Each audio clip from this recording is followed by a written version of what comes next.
what it do? What's good, my baby? We out here. We out here.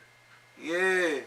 You know what I'm saying? I'm feeling alright, man. You know, just got my daughter her little Halloween costume or whatever, and she gonna be fly. She definitely gonna be fly this year.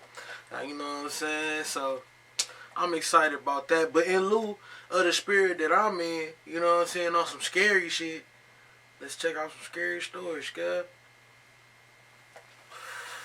You know what I'm saying? Don't bitch up now. Don't bitch up now. We gonna check out some scary stories. And you know what I'm saying?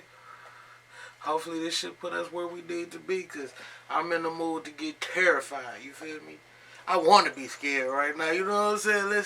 Let's take it back to back in the day when niggas used to be scared. You feel? Yeah, but this right here, this three animated true horror stories. So you know what I'm saying? We gonna see what they on. And this is a video about Mr. Nightmare. If y'all ain't heard of them, y'all should go check out their channel or whatever. Cause, you know, I heard they pretty good at the scary stories. I had to ask a couple people, cause who just knows where to come across this shit, you feel me?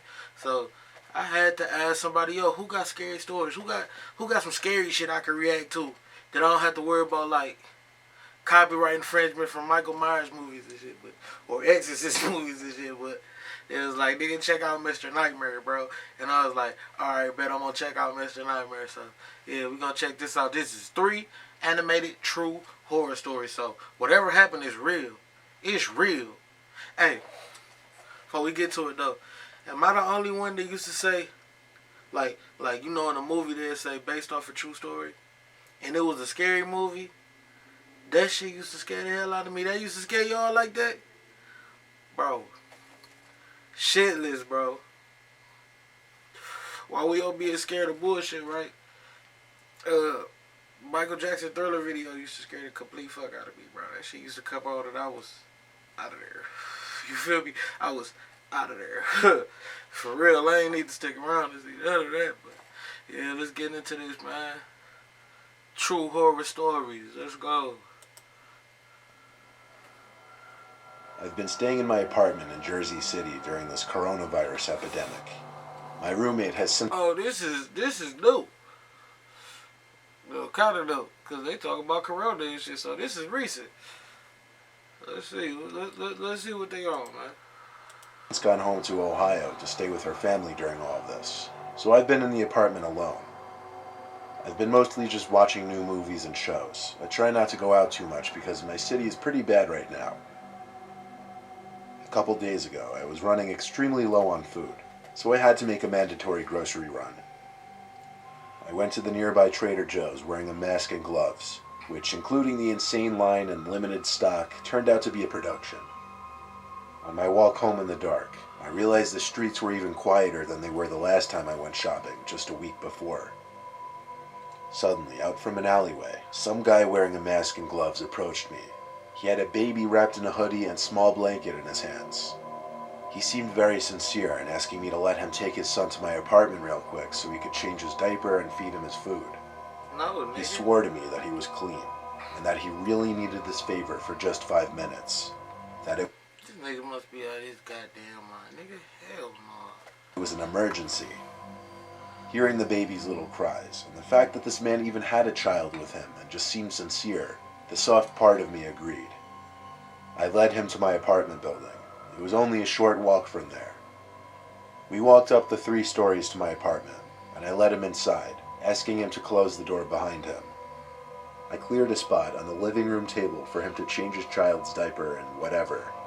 When I turned around, the man was like pacing around, or more like snooping around, I guess.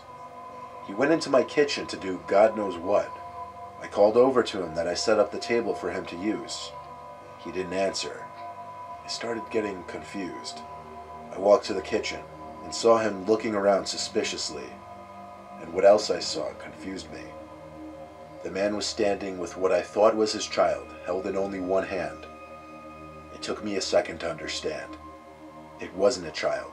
It was just some baby doll wrapped up in a blanket. I was thinking that, bro. I wish I would have said it and y'all would have You know what I'm saying? I was thinking, I was like, nigga, is the baby even real? Did you hear the motherfucker goo goo or gaga? Man, hell no, bro. I would never be in this situation. I'm assuming one of those realistic ones that make the crying and moaning noises. The man looked at me and pulled out a gun from his right pocket. That's where things went from 1 to 100 real quick. He looked at me with a gun aimed at me and said something along the lines of, "I'm gonna take what I want and you're gonna stay in my sight." Of course, I had to say okay with a gun aimed. Hold the hell up, bro. Nigga, I said scary stories, bro. This looks like a home invasion. This is a robbery. The hell, bro? I could have watched Paid in Full for this. I don't like that, nigga. This better get spooky. You better see a ghost or something, nigga. Something paranormal. I better pop out. At my head. I wondered if it could be a BB gun with a tip painted black. But even if it was, I doubted I could overpower him. I couldn't risk it. Bitch. The man pulled out a big black bag from his backpack and filled it with valuables, including my wallet, some of my roommate's jewelry, kitchen valuables, my brother's Xbox which he lent me, and my iPad. It was sickening to watch, but I was the most scared of him pulling the trigger of that gun. He filled his bag and threw the fake baby in it as well. Then he left. I called the cops first thing. They came and helped me in contacting the building owner to see the CCTV footage from the halls. Of course, upon seeing the footage, it didn't help much. The man's face was covered by a mask, making it near impossible to even discover who he was. All I can do is urge everyone to be careful, not to trust anyone, and stay indoors until all of this is over.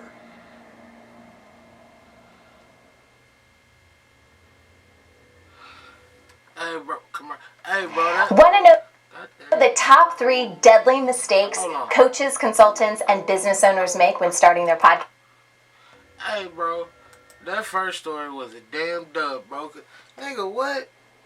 Make smarter decisions. You won't have to go through shit like that, man. The hell, bro? Telling me robbery stories, nigga. Horror stories, nigga. Slashers in the woods. Killing teenagers trying to fuck. Trying to... That ain't dope. That's just some regular nigga shit, bro. Come on, man. I was taking a road trip in my Mustang from Texas to Arizona to visit my brothers. I usually keep emergency supplies in the trunk, such as water and tools. I was taking, I guess, what you would call a scenic back route, because I liked flying at high speeds with the top down without worry of other cars or police. This was one of those completely deserted seeming roads with one lane on either side and nothing but desert sand, cacti, and shrubs as far as the eye can see. I was flying down this road when the car started to emit these concerning popping noises from under the hood, and the car started to jolt or jump slightly. I put a heavy foot on the brakes to bring the car from a speeding 90 miles per hour to a less than gradual halt. I got out from the car, popping the hood, pretending as if I'd even know what to expect or how I'd go about fixing it. There was no smoke, nothing like that, but I didn't have a clue what could be the problem. I got back in my car to try and start it, and as I feared, the damn thing wouldn't even start back up now. The car was an '01 Ford Mustang, so yeah, it was an old car with a share of problems. Naturally, I tried to call my roadside service company, but bad became worse, realizing I didn't have any service this far out in the desert. I was more or less stranded. I hadn't seen a single other car pass me that whole... That's why I don't be in the desert. That's exactly why I don't be in the desert. ...hour I was driving on that road, and I was scared to think how long it would take for someone to pass. I waited on the side of the road, sitting on my car's trunk for literally hours, sweating my ass off. My spirits rose when I saw the shine of a car reflecting the sunlight speeding down the road in the horizon. I hopped off my trunk and started walking and waving my arms out for help. But the car didn't stop. It zoomed past me. Pure evil. I didn't know how somebody could leave another human being stranded like that. Nigga, 'cause they don't want to end Nightfall up in came and the hunger was situation. setting in. I'd have rolled past No cars had them too. passed since the first, and I was trying to fill my stomach with the water bottles I had in my trunk. Deuces. Eventually, I saw headlights approaching. I had my car's hazards on, but I also waved my arms once more. The truck pulled to the side, and a fairly large man stepped out. I told him my car broke down and asked if he knew anything about cars. But he didn't immediately seem interested in my car. He more so seemed interested in asking me if I was alone, where I was going, and why I didn't just call for help. Then he asked me if anyone knew I was here. These questions were certainly making me uncomfortable. He finally offered me a ride, though if he was trying to make a point of making me uncomfortable, he accomplished that. I stepped up into his pickup truck, and off we started driving. Oh no. He said it would be a long while before either of us would have phone service. He started asking me more questions, like why I would decide to take a back route like this. Minutes in, the truck started to slow down, and I heard him mutter, "Ah, shit." He pulled onto the sand on the side of the road, looked at me, and said the piece of crap broke down. This couldn't be happening. I looked back at the man and realized he was still looking at me. Like 5 seconds went by and he was just still staring at me. He finally asked me to go lift up the hood once he would crank the latch. I can only describe this whole situation so well, but through everything up until this point, I was insanely suspicious. I went in front of his truck with a bit of distance between the front and I, and waited to hear a click, meaning the truck's hood was unlatched. In my head, I was picturing him trying to run me over, and that's exactly what happened. As I took one step towards the truck to try and open the hood, I heard the roar of the engine as the man was on the gas. I dove for my life. If I reacted half a second later, I'd have lost my legs or instantly been killed. I took off running into the pitch black night, looking back to see the taillights still there. And then this. Gunshots. Surely gunshots aimed at me. That man was trying to kill me. It was too dark out there for him to possibly shoot me dead without some kind of luck, but I thought I was going to die at any moment. Better zig and zag. I heard a truck speeding off in the distance, so I turned and saw the taillights of the truck slowly disappearing down the empty road. I eventually fell asleep on the side of the road, and the nightmare didn't end until early morning, when I woke up to another pickup truck passing by. I waved them down, covered in dirt and sand, and thank God this man was actually Norman, he and his wife. They gave me water and drove me to the nearest town, where I was able to call the towing company. It was a 45-minute drive back to my car on that goddamned road, then that same distance back to bring it into a shop. Long story short, this was the worst trip and experience of my life. Having someone try to run you over and then shoot at you isn't something you simply get over.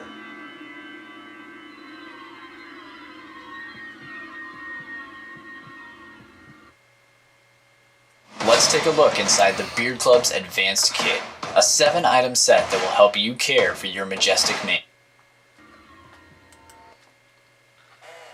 Man, these niggas just gullible. But that was a wild situation. That was fucked up, man. Your car can really betray you, for real. That shit is sad. Cemetery story. When I was 19, my friend Sean, who was a big goofball, came over to chill in our basement as he often would during the summer. I remember he had a Coke bottle in his hand and I was eating Wendy's when he said we should check out that creepy little cemetery across town. It was the most random idea ever, and I even told him that. Still, we had no school the next day, and I knew exactly which cemetery he was talking about. I don't know if one should even call it a regular cemetery. It's just a small plot of land with maybe 100 tombstones at most. The tombstones very archaic looking, and any time we'd pass, there would be no signs of anyone having come to visit within the last decade. The site probably dated back centuries, and it had this super creepy vibe to it because it was closed off by a gothic metal fence, and it was surrounded by woods on two sides, the road on one, and some old abandoned building on the other. Everything about it just gave scary vibes. It took a little persuading, but Sean managed to get me to want to check it out too. Ironically, it was a very cloudy, wettish kind of day, I guess conveniently adding to the mood. Sean pulled up his Honda to the side of the road. I told him to pull up more so it wasn't obvious. This was a low traffic road, so it would look kind of suspicious. He pulled up a few hundred feet down the road, and we got out and cut through the woods so that any potential passing traffic wouldn't see us entering the little cemetery. Hopping the fence in the woods was easy. It was maybe a 3 or 4 foot fence. Sean kind of took the lead on this since it was mainly his venture. He led us through the eerie little plot of land, and we looked at the archaic tombstones. They all seemed to be from the 19th century. The writing on some of them was illegible at that point. I know it sounds super dumb and cliche, but I couldn't help but feel like I was being watched constantly. I started looking around the surrounding woods. I told Sean how creepy this was. "I know," he replied. Still, with the feeling of being watched, I looked at the abandoned building next to the cemetery, at one of the windows. For a brief moment, I knew I saw someone standing at the window, even through the fog, smudge, and dirt on the glass. But they casually either ducked or walked away from the window. I told Sean we were being watched by someone in that building, and he turned to look at it as well. Then he went to look for the entrance to it. I told him don't. I said we should just leave before we get in trouble. I stayed still by the tombstone he was looking at while he walked around the building, and then he found a way in. He called me over, but I stayed put. Then I heard some loud kind of crack, so I looked in that direction, and there was this older man, probably around 55. Gray hair, had on a black raincoat, I believe he was wearing jeans, and he had a mustache, but that's all I really got of him. Then he opened his mouth and screamed, not just yelled, he screamed, "Get out." He screamed it so loud I thought I saw birds fly away from being startled. And just like that, I started to feel lightheaded, and suddenly everything went dark. Not 100%, but I'm pretty sure that's how rape happens. I think that's how niggas get raped. You pass out, where old creepy white dudes, you know what I'm saying? Pretty sure that's a good way to get raped, buddy. God damn. The next thing I remember was waking up to being dragged in the woods. I freaked out, thinking I was being kidnapped.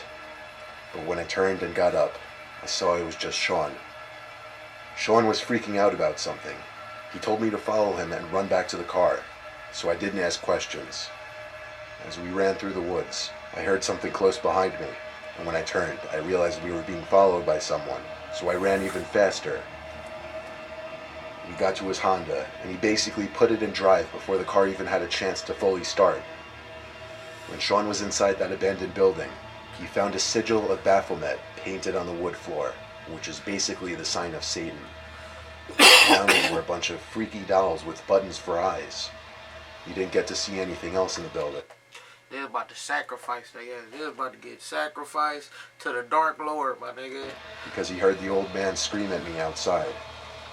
He came running to find me passed out on the floor, and he saw the old man slowly walking over to me.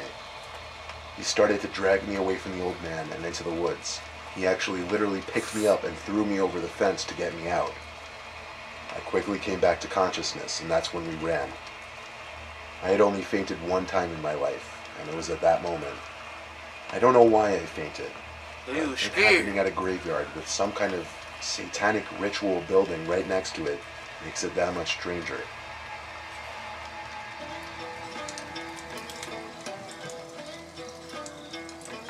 Oh, hell no.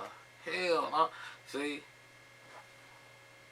that one right there, that was like a little something. It was a little something. You know, I tell that at a campfire. You feel me?